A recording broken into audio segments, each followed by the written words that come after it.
जय हिंद दोस्तों। आज की इस वीडियो में हम बट्टा और बट्टा का प्रतिशत निकालना सीखेंगे। तो आइए शुरू करते हैं। सवाल दिया गया है 15,000 रुपए अंकित मूल्य वाली एक मेज 14,400 रुपए में उपलब्ध है। बट्टा और बट्टा प्रतिशत ज्ञात कीजिए। यहाँ पर दिया गया है कि 15,000 रुपए अंकित मूल्य वाली एक मेज है और 14,400 रुपए में उपलब्ध है, यानी उसको बेचा जा रहा है 14,400 रुपए में। अब इसमें हमें बताना है बट्टा, यानी 15,000 रुपए की चीज को 14,400 रुपए में दिया जा रहा है। तो बट्टा का मतलब है कि छूट, यानी कितना छूट दिया गया और छूट प्रतिशत कितना है। तो आइए शुरू करते हैं कि ये सवाल जो है कैसे सॉल्व किया जाएगा। तो यहाँ पर सबसे पहले हमें क्या करना है, अंकित मूल्य दिया गया है। तो यहाँ पर हम लिख लेंगे कि अंकित मूल्य बराबर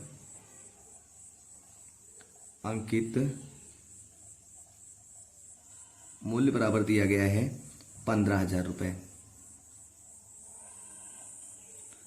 ये हो गया 15,000 रुपए। उसके बाद जिस मूल्य पर यानी सामान उपलब्ध है उसे कहा जाता है, यानी जो छूट देकर जो प्राइस दी जाती है सामान की, वो होता है विक्रय मूल्य। तो यहां पर विक्रय मूल्य दिया गया है। विक्रय मूल्य कितना है? विक्रय मूल्य है 14,400 रुपए। अब हमें देखिए बट्टा निकालना है। बट्टे का मतलब है कि कितना छूट दिया जा रहा है। तो यहां पर हम लिखेंगे कि बट्टा बराबर, बट्टा मतलब छूट। तो सबसे पहले हम छूट ज्ञात करेंगे, उसके बाद छूट प्रतिशत।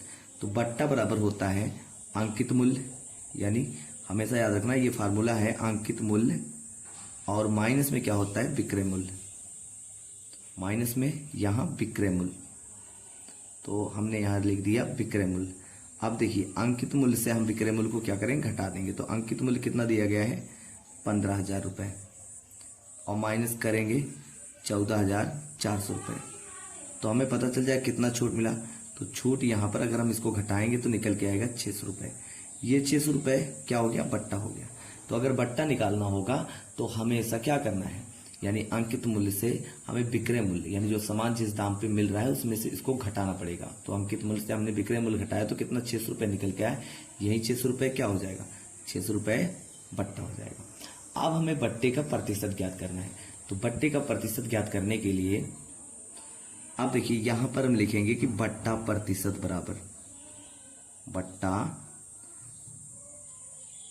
प्रतिशत बराबर, तो बट्टा प्रतिशत बराबर होता है, यानी जितना बट्टा आया है रुपए में, यहां पर बट्टा, और फिर बट्टे में क्या होता है अंकित मूल्य।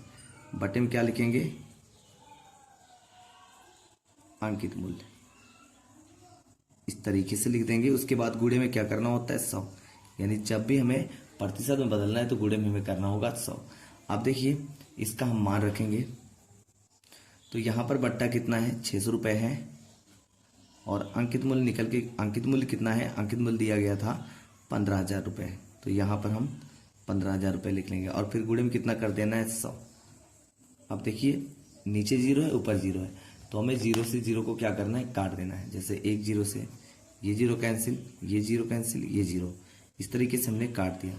तो यहां पर क्या बचा, बराबर में यहां पर बचा 60, 0 कट गया, और यहां पर बचा कितना 15, और 100 पूरा कैंसिल हो गया उसका 0। तो अब इसको हम क्या करेंगे, काटेंगे। तो 15 के 15, 15 चौका 60। तो ये जो 4 निकल के आया काटने पर, तो 4/1 मतलब 4, यानी 4%। तो यही क्या होगा, बट्टा का प्रतिशत होगा। ठीक है। तो इस तरीके से जो बट्टा निकल के आया 600 रुपए, और बट्टा प्रतिशत कितना निकल के आया 4%, यही इसका क्या होगा, उत्तर होगा।